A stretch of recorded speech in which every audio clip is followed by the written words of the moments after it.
Bonjour les amis, j'espère que vous allez bien. En fait, cette femme que vous voyez là se préparait pour son mariage. Tout était mis en place. Amis et famille étaient réunis pour une journée spéciale, mais ce jour-là s'est transformé en l'une des pires de toute leur vie. Ce samedi matin-là, la salle était bondée de personnes. Et seulement quelques secondes avant que la mariée ne se lance sur l'allée, quelque chose d'étrange s'est produit. La jeune femme de 20 ans à l'époque s'est sentie étourdie, est tombée dans les pommes et à son réveil, elle a eu les maux de tête. Ses parents ont essayé de la soigner comme ils pouvaient. On l'a amenée à l'hôpital, on lui a donné un traitement, mais en fin de compte, elle est devenue folle. Au fil du temps, elle a fini par ne plus pouvoir marcher et jusqu'aujourd'hui, elle n'a pas pu retrouver ses sens. En gros les amis, Faïdna a perdu le sens de sa vie. Mais qu'est-ce qui s'est réellement passé?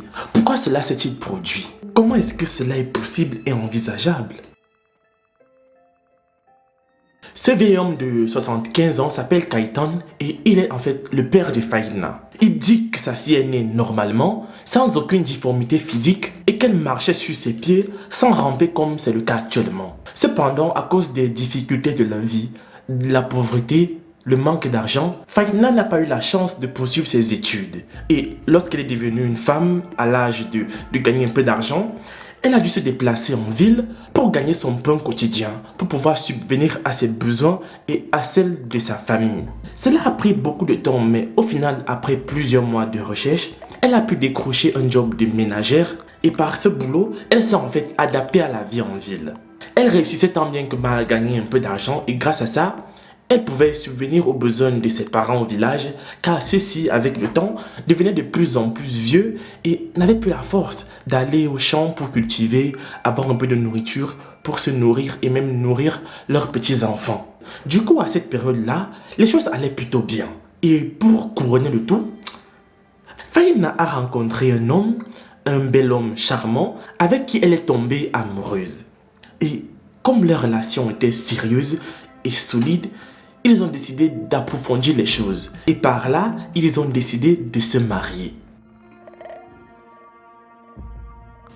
Alors, le jour de son mariage, tout a été mis en place. Le couple s'est organisé comme il pouvait parce que le jour approchait très vite. Et en plus, Faïdna devait se rendre au village parce que c'est là-bas que devrait avoir lieu l'événement.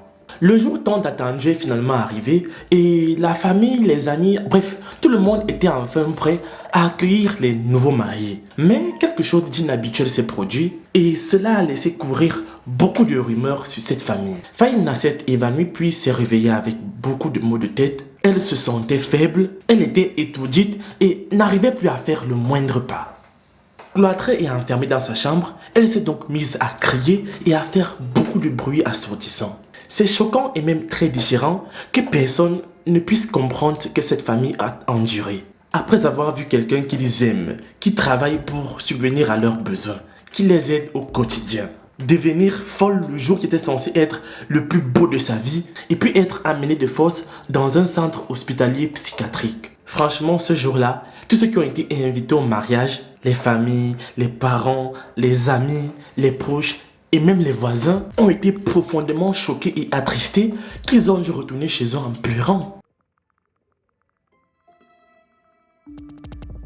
Au début de cette tragédie, Faïdna avait finalement réussi à marcher, même si elle courait dans tous les sens et renversait tout ce qu'elle voyait, voilà, parce qu'elle commençait déjà un peu à perdre la tête. Elle a ensuite été emmenée à l'hôpital, a commencé à suivre un traitement et peu à peu, sa santé a commencé à s'améliorer. Elle a commencé à retrouver petit à petit ses esprits. Ses proches pensaient alors qu'elle revenait peu à peu à la vie, mais il n'a fallu que quelques jours pour que son état se dégrade complètement, qu'elle arrête de marcher, qu'elle devienne complètement folle et pour aller d'un endroit à l'autre, elle a dû commencer à ramper. Alphonsine, cette femme de 45 ans que vous voyez, est la sœur aînée de Faïdna et elle dit que personne ne s'attendait à ce qui est arrivé à sa jeune sœur. Et elle ajoute que elle pense qu'il y a peut-être un pouvoir surnaturel ou même quelque chose de mystique qui ont rendu sa sœur folle et handicapée d'une manière subite et aussi inattendue. Le jour où elle est devenue folle, ses proches pensaient que c'était normal vu qu'elle s'était enfermée dans la chambre Ce jour-là, elle disait qu'elle jeûnait et qu'elle voulait rester toute seule, tranquille, sans bruit. Donc, ils l'ont laissé faire ce qu'elle voulait. Mais au final, Fahina a commencé à développer des attitudes étranges. Elle a commencé à crier comme un animal, à faire des bruits étranges. Pourtant, c'est quelqu'un qui, normalement, est très humble et très calme.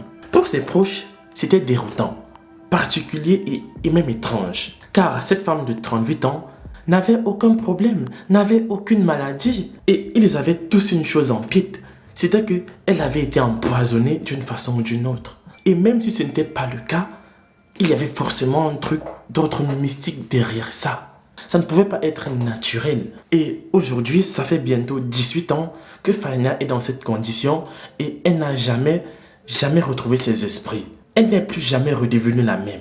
Elle est toujours faible, raison pour laquelle elle est toujours à la maison.